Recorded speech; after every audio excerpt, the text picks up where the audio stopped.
esa mierda no funciona. Y no, no hace falta gente que labure más. Hace falta que con menos se pueda vivir en paz.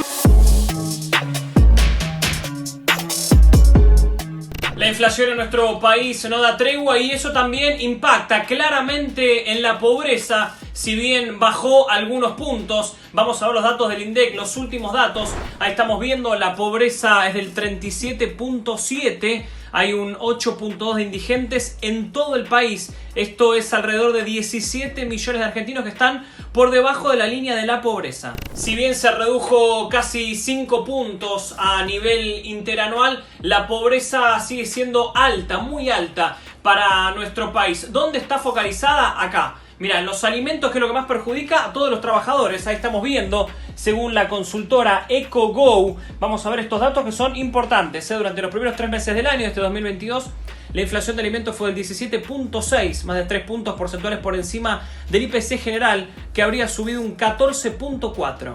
El segmento de las frutas y verduras fue uno de los que más movimiento de precios mostró. Las estimaciones hablan de un alza de 33.7% en 3 meses nada más de este 2022 para las frutas en particular, y detrás se ubicó todo lo que es verduras, también 27.1. Esto despierta otra interna del Frente de Todos. Ayer lo dejó claro Eduardo Guado de Pedro, el ministro de Interior, que funciona como una especie de puente entre Alberto Fernández y Cristina Kirchner en medio de la disputa política que hay, y dijo que así como no se pusieron de acuerdo en el tema FMI, en el tema de cómo encarar la inflación y la pobreza en nuestro país, también hay internas. Mira, hay un sector del pueblo argentino que depende mucho de la gestión de la economía, ¿no? De esa gestión que tiene que ver con control de precios, con inflación, o con la necesidad de, cuando hay un desfasaje, generar alguna política para compensar. Así como el Fondo Monetario generó una discusión dentro del Frente de Todos, esta es otra de las discusiones que se vienen dando, donde no hay coincidencias, ¿no? ¿Qué genera este descalabro de inflación y de pobreza?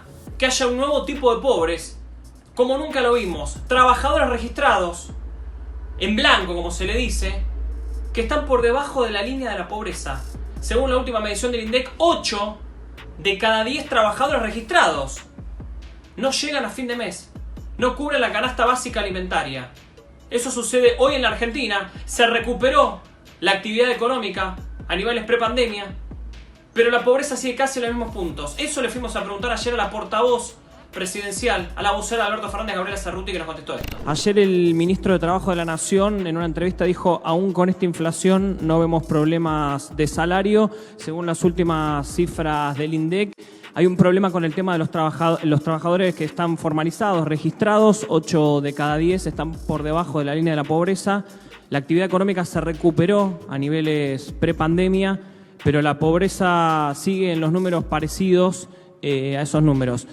El gobierno está pensando en hacer algo para cambiar esa ecuación, ya que la actividad se está recuperando y está mejor, pero la pobreza no, y hay un problema que está focalizado en el tema de, yo por lo menos desde que tengo uso de razón no está sucediendo, que es que los trabajadores que están en blanco, por llamarlo de alguna manera, formalizados, registrados, no están llegando a cubrir la canasta alimentaria.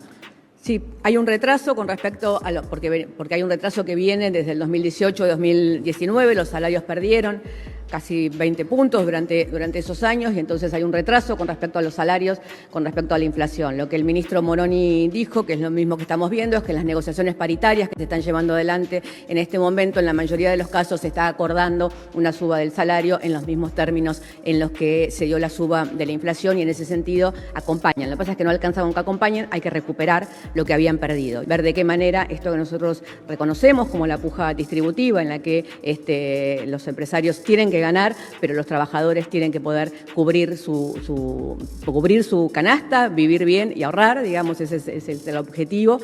También, se tomen medidas para que esto de alguna manera se fortalezca. El bono de los jubilados va en ese sentido. Mientras tanto, hay una acampe en la 9 de julio, en pleno centro porteño, sobre este tipo de reclamos por la inflación y por la pobreza. Ahí estamos viendo la manifestación frente al Ministerio de Desarrollo Social que comenzó el miércoles, todavía continúa. ¿Qué reclaman? Mayor asistencia para los comedores comunitarios y la creación de puestos de trabajo. Los 4 años de una crisis terminal que generó el macrismo, 2 años de pandemia y ahora la guerra que tiene consecuencias acá, en nuestro país, genera este tipo de situaciones que hay que resolver con urgencia.